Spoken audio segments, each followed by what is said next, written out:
Welcome to the Aconic Podcast with me, Soon Yu, your host. The Aconic Podcast features candid conversations with successful Asian and AAPI leaders who share their personal journeys of challenges and triumphs. The Aconic Podcast is brought to you by the Asian American Foundation, by Gold House, and by the founders of the Asian Alumni Chapter of the Stanford Graduate School of Business, and is made possible through the generous support of Altos Ventures, whose offices also serve as the home of the Aconic Podcast. I will share something that I've not shared on any podcast or any public-facing anything that I've done. 'Cause when I saw that question, I was like, well, do we want to go there? But in today's episode, we are joined by Debby Soo, the CEO of OpenTable, who spent a career navigating different roles that have broken stereotypes and whose personal journey includes overcoming the stigma of being other. I'm so excited today to welcome Debby Soo. Debby, welcome. thank you. Super excited to be here. Likewise. Now, you and I just had a chance to catch up before we started the show, and we talked about how much you've been giving back to the Asian community. When people basically ring your number, you almost always say yes. And because of that, I'm sure a lot of the audience may have heard sort of bits and pieces of your story, and I'm hoping that we share those, but also share some other parts. But just for our audience's sake, Debby is the CEO of OpenTable, and prior to that, she had a illustrious career at Kayak, over 10 years, and actually starting out as an intern and working her way up to basically running all of demand gen, and obviously different careers inside of Kayak, taking you to different parts of the country or to the world, actually. On top of all that, I think you were actually one of the main reasons why all of us understand what Google Maps is, and we're not using MapQuest anymore, right? You made it relevant. You created a platform where the idea of wanting to have a location actually meant I learned more about that location and actually had more reason to connect to that location. So I think that was truly incredible. But what I love mostly about your background is when I looked at all the things, you've done an incredible job of navigation. Like that is one of your key core skills. And it fits because you've helped us navigate maps, travel, and food, right? And I think you even said it yourself, like you did economics, but in reality, you enjoy I think the research of humanity and of humans and of behavior. And knowing all that has allowed you to kind of understand what the rules of a game are, what the structures might be, and actually how to navigate different ways to either win at that game or create some workarounds. And so we're going to talk about a lot of that today. And so with that as the backdrop, let's start with your childhood. You actually grew up rather, I would say, humble beginnings. Is that fair? Yeah, that's fair. And just to be clear on the record, I don't always say yes because there's certainly people who I've said no to. You are one of those people. It's a matter of playing Tetris with my calendar. But as a philosophy, I try to always say yes when it's opportunities like this. I feel like I have a responsibility to speak when I'm asked to speak. And I recognize that in some small, humble way that like I am a role model to some. There aren't very many Asian American women, I would say, in the C-suite. And so that is why I tend to be more generous with my time when requests like this come in. On the topic of, I guess, my beginnings or humble beginnings, which is a fair way to categorize it, I was born in Daly City. So for those of you who are not in Northern California, Daly City is a little bit south of San Francisco. It is not known to be the nicest area, and it certainly wasn't 43 years ago when I was born. My parents had just immigrated to the US from Taiwan, along with my grandparents, my uncle, and my aunt. So all of us stayed in a two-bedroom or lived in a two-bedroom apartment around the Lake Merced area. And I didn't quite understand when I was young and growing up, but I think it was tough for everyone. Everyone was starting in a brand new place, trying to learn language skills, trying to figure out how to make money. And now looking back so many years later, everyone did end up figuring it out. So my uncle lives in Foster City. My aunt lives in Saratoga she has 2 kids. My grandparents ended up living in that apartment for a few more years and they moved in with us. in our house in Hillsborough. So everyone, quote, made it, but that time in the beginning was certainly a struggle as everyone was trying to figure out what exactly to do. And I certainly saw it with my parents. And yeah, it was tight quarters. My grandmother took care of me for the first few years. We went to Chinatown every day. We bought groceries. We went to the Mahjong Hall. We did all those things. So that was very much what my childhood was about. Wow, that's incredible. If you think about it, you had 3 generations living under a 2-bedroom roof. So you guys were pretty much on top of each other That's right. all the time. So I read a little bit about your father. Did he actually grow up in an orphanage? No, he didn't grow up in an orphanage. So his father, my grandfather, passed away when he was a baby, and his mother remarried. So back in the day in old school Taiwan, when you remarried and you had kids, sometimes it wasn't a done deal that you would bring your existing kids over into the new marriage. So she did not. And so what that meant for my dad was that he basically had no parental support at all or financial support, and was passed around through various family members, like slept in the kitchen, slept in the closet, up until he was a teenager and went out on his own. So he essentially operated as an orphan, just with no stable family infrastructure. I know that was very tough for him. And I know that when he was thinking about his life going forward, that he wanted to make sure that when he had kids, that it would be a very different circumstance. Wow, that's incredible. And when you bring up the idea that he was moving from one sort of situation to another, in some ways that's even harder. Yeah. Actually, than growing up maybe in an orphanage. Because you feel like you're unwanted because you are. Yeah. And I think it's amazing that he actually found his way to the U.S. Can you talk a little bit about that? I know a lot of my friends' parents came over because they were graduate students, right? So that was not the story for us at all. I know that's the experience for many immigrants of our generation from Taiwan. My parents met when they were working at a travel agency, if you could believe it, in Taiwan. And they met, I suppose they fell in love. And when it was time for my dad to propose to my mom's family, was actually very much against it. Not that my mom grew up in a very affluent environment either. All the kids, all of her siblings, herself included, had gone to college. Like, they were getting by. And here comes this upstart who did not go to college, comes from a family, but not even a family. So my mom's side was not exactly supportive, but my mom persevered, and they did get married. And then my grandmother, through a relative, basically drew a lottery system, got in to come to the U.S. She had someone sponsor her, a family member who was already here. And that's how my family ended up coming. It was not through grad school, and there was no clear path in terms of, okay, once we get here, what are we going to do? That was tough. And so it was pretty cool that my dad came through that way. I'm not sure he wanted to immigrate. He had, at that point, established himself a little bit in Taiwan. He had his own shipping company in Taiwan. And so to uproot all of that and move to a country where you don't speak the language, I know was very hard. Wow. And you think about that. I mean, he uprooted himself, but he brought with him the same tenacity and values and grit and whatever it took to pull himself out from the situation that he grew up in and make something of himself. He took those same qualities and traits and applied it to the American dream, and in fact was him and your mom were very successful, actually. And then I would say they probably, as you grew up with them, instilled those same values in you.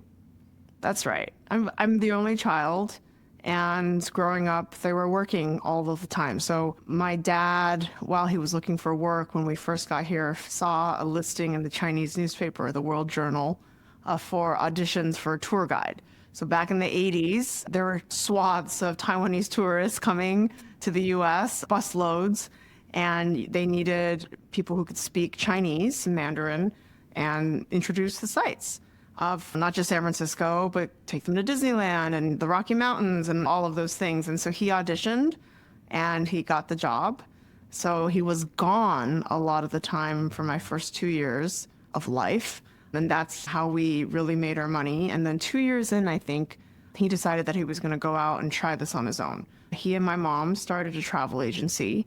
It started in my bedroom in our small condo in Foster City. And my mom was in charge of the U.S. operations. So think of booking all the hotel rooms and the meals and the buses and finding tour guides. And my dad was responsible for sourcing the business in Taiwan. So throughout my life, actually, he was gone a lot, more than half the year, I would say, always in Taiwan. And so they were apart, right? My mom was raising me and running the U.S. side of the business, and my dad was in Taiwan doing his thing. But we talked about work. They talked about work incessantly. We talked about money incessantly. They were always working. And so I spent a lot of my time at their office in Foster City, at the public library across the street from their office in Foster City. I was alone a lot, but I saw with my own eyes, I experienced, I participated because they put me to work, probably 5th or 6th grade. I saw the hard work. And so for me, that's normal. So people always say, like, how do you do it throughout my career? But that type of work ethic is just standard for me. That's what I'm used to. That's how I grew up.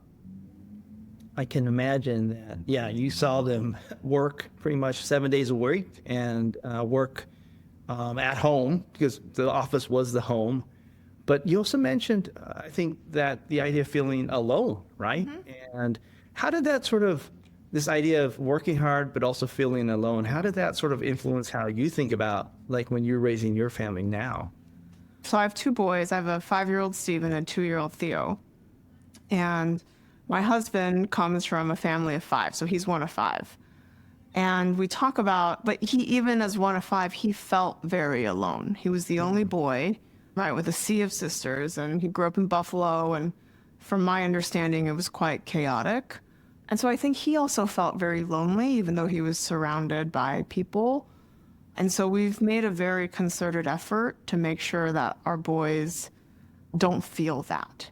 So whether that's play dates or activities or inviting our friends over or family over, that isolation, I think that both of us felt, that I certainly felt growing up, I really hope to eradicate in my kids' lives.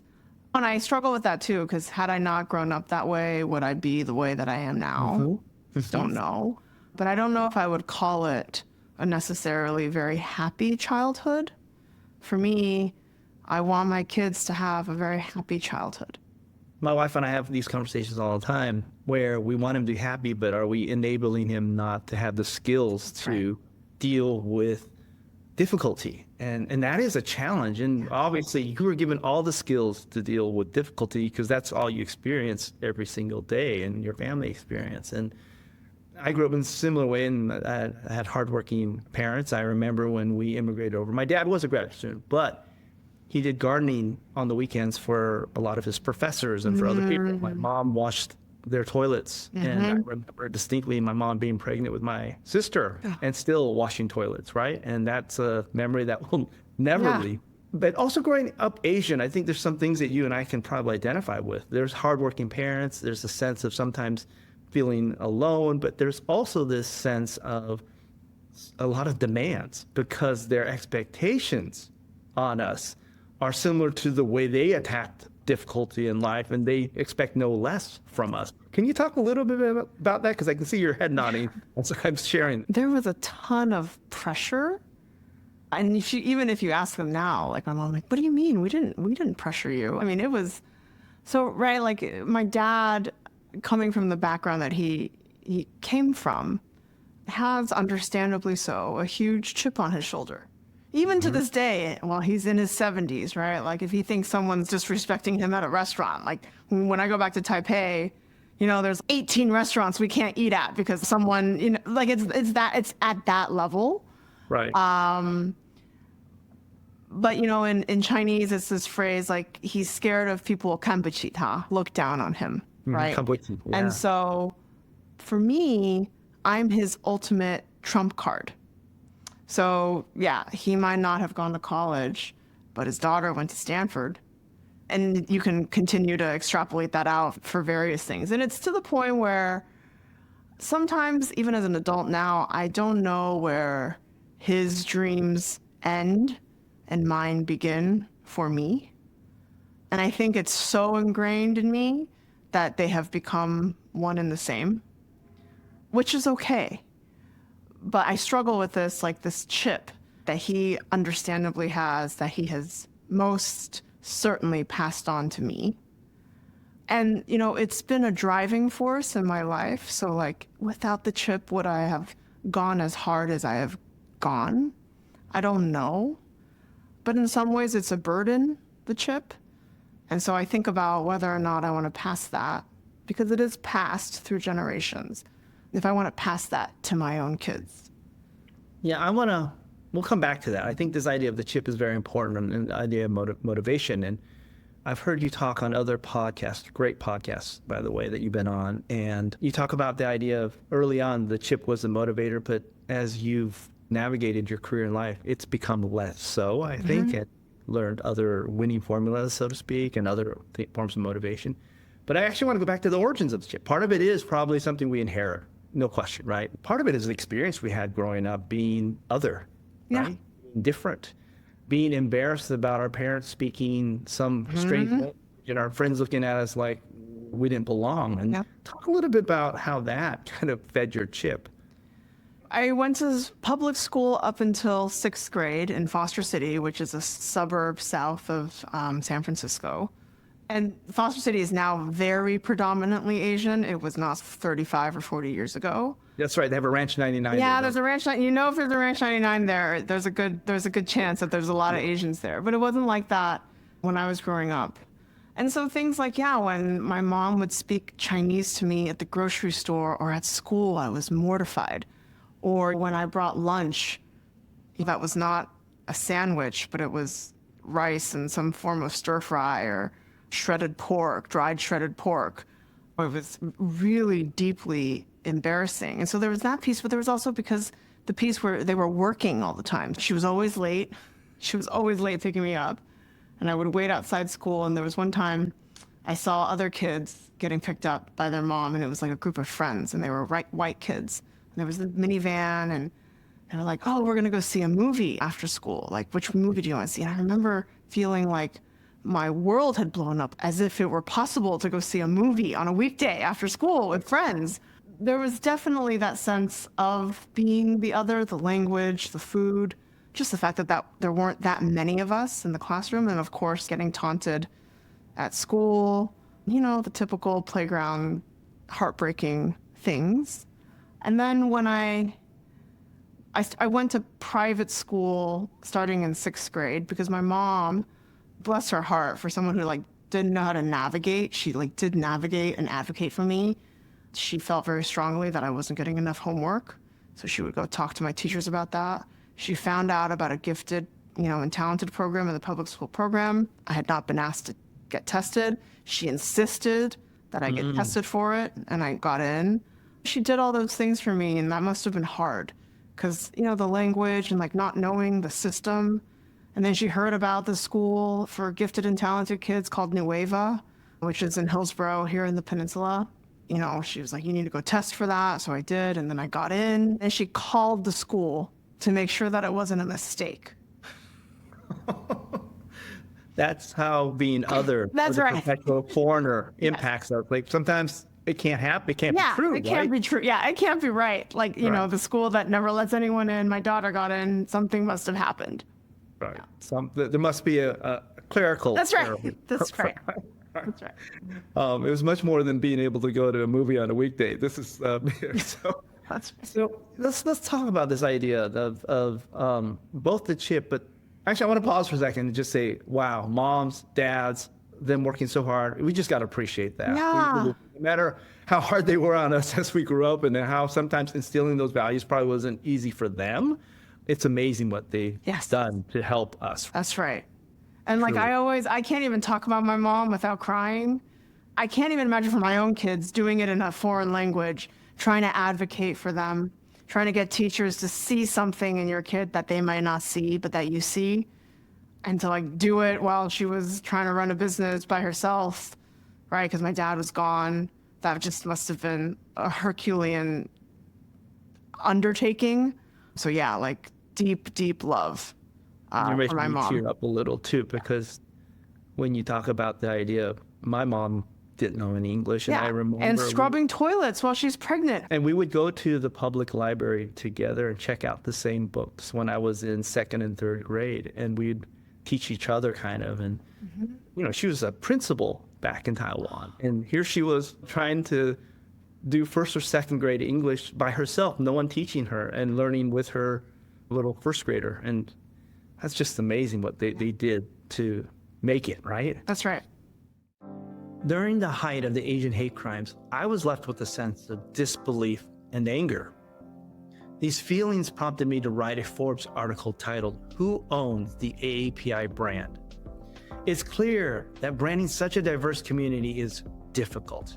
Yet in the absence of a cohesive brand narrative, derogatory stereotypes and racial slurs were created. Fortunately, the AAPI community did come together and form TAF, the Asian American Foundation, to not only combat Asian hate, but to also share positive narratives that fight bias and promote belonging. TAF has launched numerous programs to support this effort, including the Aconic Podcast. Please visit TAF.org to learn more, and to subscribe to this podcast, please visit aconicpodcast.com. Join me in supporting TAF, because together we make a difference. Let's move on a little from these wonderful and sometimes difficult childhoods. And part of what you learned in that process was this idea of how to navigate, like how to crack the code. I mean, your husband's not Chinese, right? He's not. He's in some ways. Wait, hold on. Let me get this right, because he gets really annoyed when I just call him white. So he is half Irish, half Polish. There you go. Okay, got it. He's half Irish, half That's Polish. right. But you've, through observation, right, actually learned how to not only fit in with other sort of cultures, other structures, whether it be, on a social level, but also on a work level. How have you done that? And what can you tell our audience in terms of things that they can do to learn from? Yeah, I think the first memory I have of really being intentional about doing it was when I started in private school in 6th grade at Nueva. Because the kids there talked and carried themselves in a completely different way than like the kids at my Foster City public school. They were talking about the presidential election. They were talking about Greek mythology. They just were so much more worldly than I was. And so even at the age of 12, I was like, wow, I do not fit in here. And so how do I mold myself to speak and to act the way that they do? And so there, it wasn't like my lunch was getting made fun of, because generally they were more evolved, right? Nueva at the time, I think still now, was generally pretty progressive school. But like, yeah, I asked my mom, we need to subscribe to an English newspaper. I need to know what's going on in current events because my friends are talking about it. And so, yeah, that was the first time where I was watching a lot and then changing behavior. In high school as well. And I think professionally, like my first job was in banking. I worked at Citigroup in their tech banking practice in Silicon Valley. And I was definitely not the only Asian in the class. There's a culture in investment banking and in the bullpen and the managing directors. And I learned how to navigate white dudes with vests really well. The things that they talk about, whether that be in sports or golf. In my office, it happened to be poker. So all the senior guys played poker. So I learned how to play poker, so I get invited to the Friday afternoon games. Just watching and learning, and then how to figure out like my place there. So whether it be through humor or things that they cared about, kind of adjusting, being a bit of a chameleon to fit.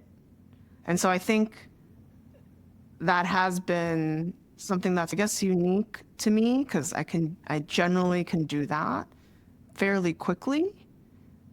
But yeah, it's now it just happens. I don't think about it. Like I read the room, I look at the table. Okay, this is generally what I'm dealing with. It did not happen naturally. I had to practice a lot.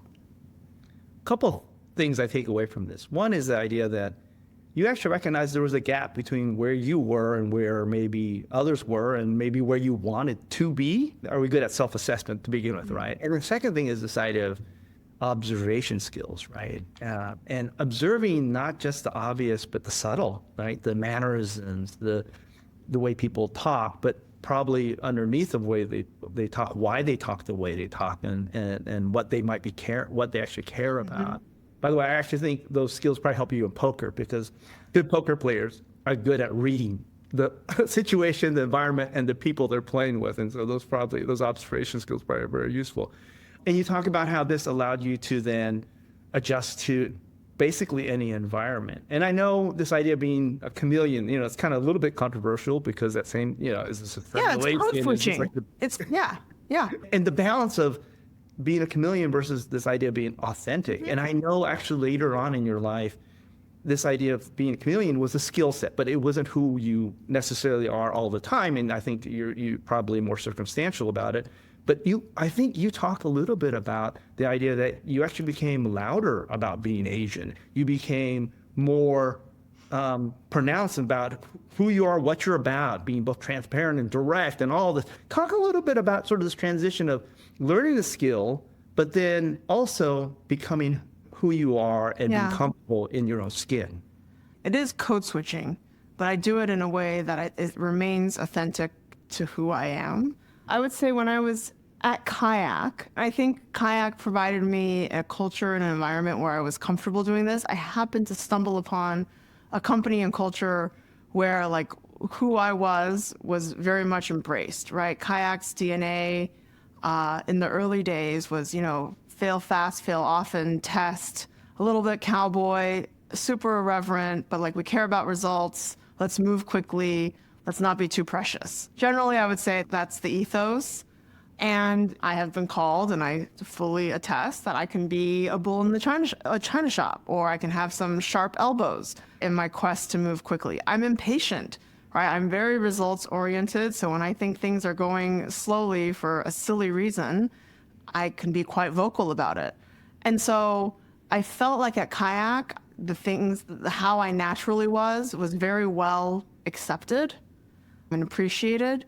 And so it gave me comfort and confidence to just really be who I am. I'm a Chinese American, Taiwanese American. That is a huge part of my identity. I'm a woman. That's a huge part of my identity. And I joined the company at a time when there weren't that many of us. And so I would joke about that because I felt like comfortable and I could. This would not fly these days. I reported to the CMO for a while at Kayak. It was many, many, many years ago. And it happened that he had 3 other Asian Americans also report to him. So we called ourselves the Asian Dream Team on the marketing team. Like he could not say things like that these days. But it was irreverent, it was cheeky, but it was also pointing out like, hey, it's odd that we're the only Asian Americans at this company. We happen to be very well credentialed, well pedigreed, Asian Americans. And so we coined it, the marketing dream team, which in hindsight seems really obnoxious now. But that's the kind of stuff that I'm talking about where I brought attention to the fact that there weren't that many of us. I think now there are a lot more, both at Kayak and OpenTable, not just Asian Americans, but lots of different kinds of people.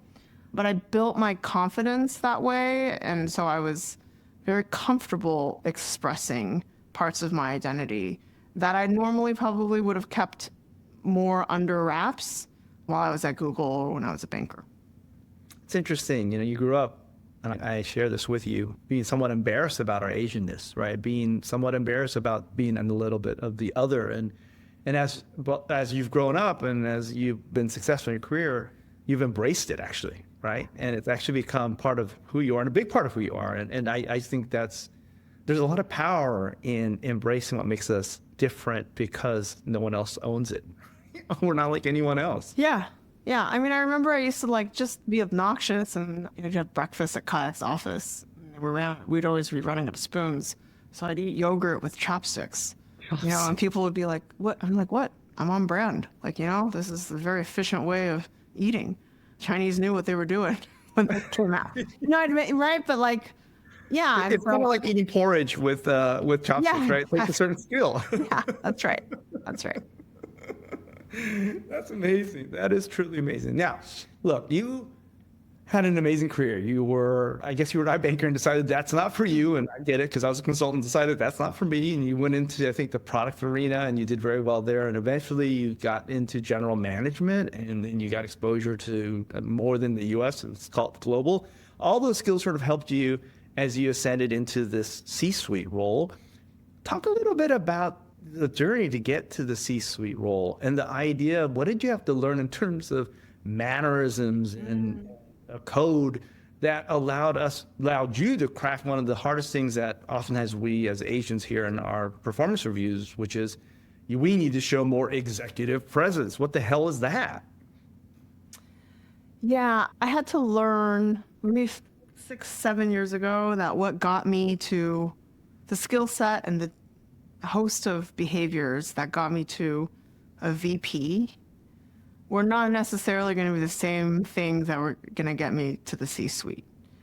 So for me, my issue has never been heads down, work, quiet, don't advocate for yourself. I think that must have been just watching my dad. He's just not like that. I mean, there was definitely heads down, work hard, do it well. But I've always been quite vocal in making sure, like, raising my hand for promotions that I might not necessarily deserve or for projects that I might not be qualified for. Like, that's never been my issue. But what I was lacking to get to the C-suite was just general, couthness or polish, right? Because I can be very brash. And I am impatient. And that's why, you want people like me on your team because I really like getting stuff done. I like getting it done well. I like getting it done quickly. But when you are in a management position or when you're in a leadership position, part of the remit is to bring people along with you. And those people might not be wired the way you're wired. Those people might think that kind of speed is insane or you're asking too much. Or I don't want to come along because what's your actual strategy as opposed to just executing? So a lot of the work that I do now and for the last few years is when I'm in a meeting or a conversation, I'm actively trying to pull my energy back so I don't scare people. So even coming up, don't be the first to react. Like, take a few breaths before you speak. And it's been all about managing that because the other things I think generally are in place, like my gut feeling on what's right or wrong or what direction, like all of that I think is okay. But like really it's just, again, like what got me to a certain level is not going to be the same set of skills that got me to the C-suite. I think just that first realization that there are many Asians, when we look at the statistics, that are stuck at sort of mid-level, right? Where they're directors and they created the senior director, I feel like, for Asians. It's like getting from senior director to VP, that in itself is a big hurdle. And then from VP to be in the C-suite where you're chief marketing, chief blah, blah, blah, and then eventually there being the CEO, I think what got us to each one of those will not necessarily propel us or allow us to get into that next level. And I think that's a huge realization. And I think all of us probably have to own that. I think the other thing you said, I think there are a couple of things you said that I think are really important for the listeners to take away. One is this idea that be the last to speak.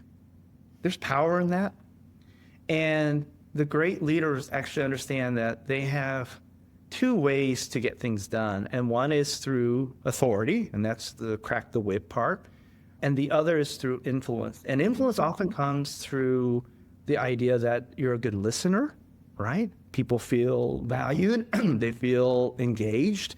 You're given an opportunity to test things out, to speak up, whatnot.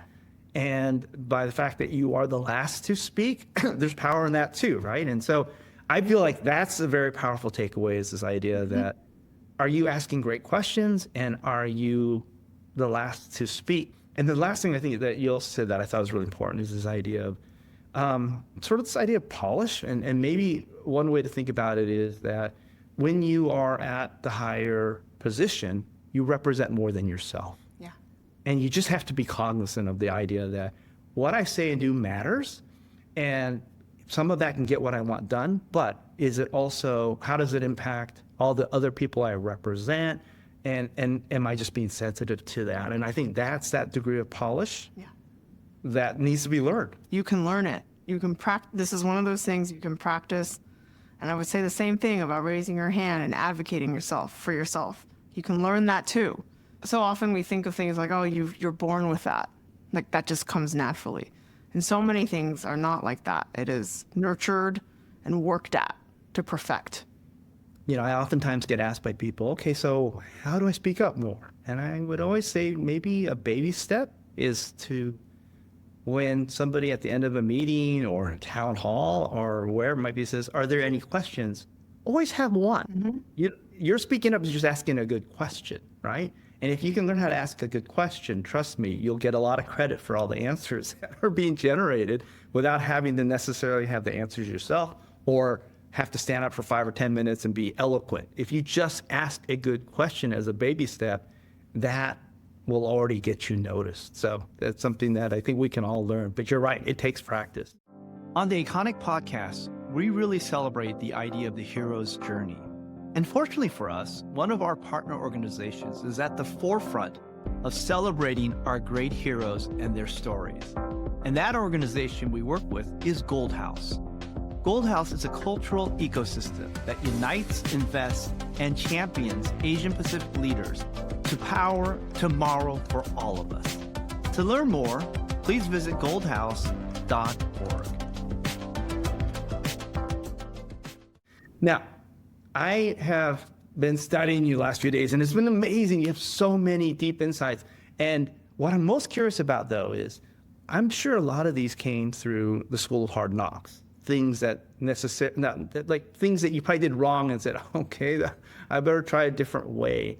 And one of the things we want to talk about in this podcast is one of the times that we've failed and actually have been able to, readjust and look in the mirror and say, hey, okay, we probably need to make some changes. For you, if you look back at your, whether it be career or personal life, and you look at one of those hard lessons, what might that be that you could share with us? And then what did you do that we could also learn from in terms of how you overcame that main challenge?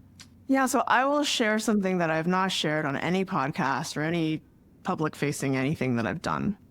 'Cause when I saw that question, I was like, well, do we want to go there? But one of the hardest moments in my life, or at least certainly like in the last 20 years, was going through a divorce. So I married my, college sweetheart in Stanford. We lived together in Palo Alto when I was banking. He was at Stanford doing a PhD. We were together for a total of 11 years and were married for 3 of them. And then we went to Cambridge or Boston, me for business school at MIT and him for his postdoc at MIT. And it was very clear, firstly to him, I think I just didn't want to see it, was that we didn't want the same things in life, right? But for me, getting a divorce is like a very public display of failure, right? It's embarrassing because you had just gotten up in front of everyone to promise forever. And then 3 years later, you're like, just kidding, waving the white flag.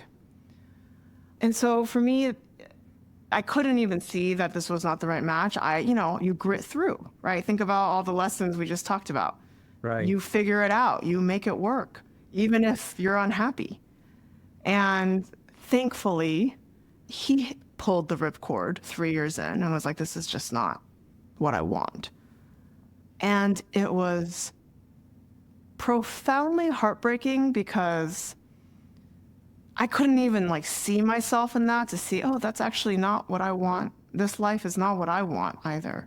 But all I could see was the failure and the inability to control the outcome I wanted. And so for a control freak like me, that's a really tough pill to swallow because I think, but we did all the work. And we've been going to therapy. And I've changed all the things that you don't like about me, right? And it still didn't go the way that I wanted it to go. And it was just very deeply, I thought, humiliating, right? Like telling my parents, telling my friends. And I mention this because divorce is very prevalent. All sorts of people go through it. And so if you happen to be going through it, just know that you're not alone and that there is definitely a light at the end of the tunnel. I think I was 32 when it happened. I'm 43 now, and I found the right life partner who is, half Polish and half Irish and amazing. We have 2 incredible kids. I did it later in life, right, than I thought I would, but it worked out. And so if you are listening and going through this, just know that you just never know with life, like what else is coming your way. And there's always a turn or a surprise. So don't lose hope. But that moment was defining in a lot of ways for me, right? Like really hitting home, like you can't control what you can't control. So all you can control is yourself and how you respond and how you behave. And it was actually an incredibly productive time for me professionally. Right? When your home life isn't going well, you pour a lot of time and effort, at least I did, into work. And so it coincided nicely with a period of growth of Kayak's business. And I just went crazy, right? Like I was flying every week. I was growing the Asia Pacific numbers from 0 to something. I threw everything I had into work, and it was productive. And it was awesome. It was exhausting. But I think like how you come out of failures, and I still view that whole thing as a failure, right? I didn't choose right. He didn't choose right. I was in a rush to get married because I thought that's what you had to do when you were like in your late 20s. In hindsight, probably not the best call. All these things like that, like over time, I've come to realize were not the right things to do at that moment in time. And so hopefully I've learned from them. But what I am very proud of is that I worked my way through all of that. So I continued to stay true to what I saw growing up from my parents. I also did the work on myself. There was like a lot of therapy, and I came through stronger and better and more resilient than I was before. And I think that's also played well for me in terms of my career. So that's a nugget that you will not have heard anywhere else. Debby, thank you for your courage in sharing that to everybody now. It's brave of you, and it's very giving of you too. And your vulnerability is something that I think others can probably relate to, whether they're going through it, where they're struggling in a relationship and they don't know where to go and where to turn. And I was listening to you, and I think a lot of times we grow up with all these sort of winning formulas or ingrained values, whether it be, hey, determination and grit, right? Or saving face, or the idea that, hey, throughout our whole life, we want to control things, and we do it by working even harder. Yep. And realizing that when it comes to relationships, those winning formulas, they're counterproductive. Yeah. They just don't even work. Yes. You can't control others. Sometimes things just aren't meant to work out. Right. And it's really hard to accept. And then having to go and face others that you wanted to save face for them and for yourself, it's gut-wrenching. Especially like the piece with my parents and telling them, oh my family, and like they want to help, but like no one can help you except you when you're in a moment like that. But I just remember like looking at my mom and my dad's face and being like, God, I had such an unblemished record. I'd done all the things, and like this one is like a really big blemish. Also, them too have had to adjust, right? And so I think for them, it was like after that, it was like, we just want you to be happy. And I think for, Asian parents, like you don't hear that much. At least we didn't hear it growing up. I'd never heard it from them. But after that, I think like them seeing me like go through that and how long it took. And they're just like, we don't care who you end up with, just as long as you're happy. Yeah, it makes sense. I was listening to some of your other podcasts. You talked about some of your key lessons, and now I can see how these connect to some of your experiences, but you talked about the idea that there's incredible value in all our experiences, whether they're good or bad. Talk a little bit about that. The lesson there is professionally has just been, there's no task too great or too small, especially if you're early in your career. You should take those as learning opportunities, and every experience is accretive, right? Like I spent a lot of time early on in my career freaking out about like, do I support this product? Which business school do I go to? And thinking those were like life-changing, life-defining moments, and they weren't, right? Like had I gone to a different place or had I supported another product, I think ultimately it's not linear. Your career is a mosaic. You end up where you're supposed to end up generally. It just might not be in the way that you thought personally, right? Like each one of us, life happens to all of us. I don't care who you are, the good and the bad. And to be able to turn the lemons that life will throw your way into lemonade also gives you that grit, and that ability to do so professionally. So I really think like the hardest moments in my life, whether that's being a mom or being a daughter or being a partner or being a CEO, all of those should serve as learning opportunities, right? As difficult as they are, right? All of us, I think, need to learn how to make lemonade with lemons, because the lemons will always happen. And it's just, you can control though, like how you respond. That's truly amazing. And I think, what you shared about lemons and lemonade, I really feel like, you figured out a way to make sangria out of it. So it's fantastic. And I know I've shared the idea of being rejected from important and well-known business schools, right? I think for you it was hard. For me, I got rejected by Stanford twice before I actually got in. And what's amazing is I don't think there are many Harvard MBAs that can claim being CEO of such a large and important, organization as yours. And so in some ways, I know what you said that really makes sense. It's not linear, and life is a mosaic. And if I think we can have that attitude, we can realize that, hey, did I just take 2 steps back? No, you just took 2 steps somewhere else. Yeah. It's nothing back or forward because it's not linear. And you don't know where these 2 steps that you think actually took you back may actually take you forward to somewhere else. Yeah, that's right. So powerful. I so enjoy getting to know you, Debbie, and I'm so happy that we're local, so we could probably spend more time having coffees and talking about life. And I know there's a lot of shared, I think, experiences that we both have, and I really appreciate taking the time today and the courage that you demonstrated and the grace you gave to all of us in terms of sharing your experiences. As we go into season 2, because season 1 is actually pretty full right now, and you actually already gave us a couple of guest names that we were able to secure for season 1. But as we go into season 2, are there people that you think the audience would really benefit from hearing from, that you would love for us to go and make it happen? Bing Chen from Gold House. Oh, yeah. I'm blown away at what Gold House has been able to accomplish. And having been on some calls with Bing and his team, he has an incredible team and group of people who work with him. The ideas and like the scaled thinking and the speed at which he's like operating is, and even this is someone who I'm like an impatient person and can speak very quickly.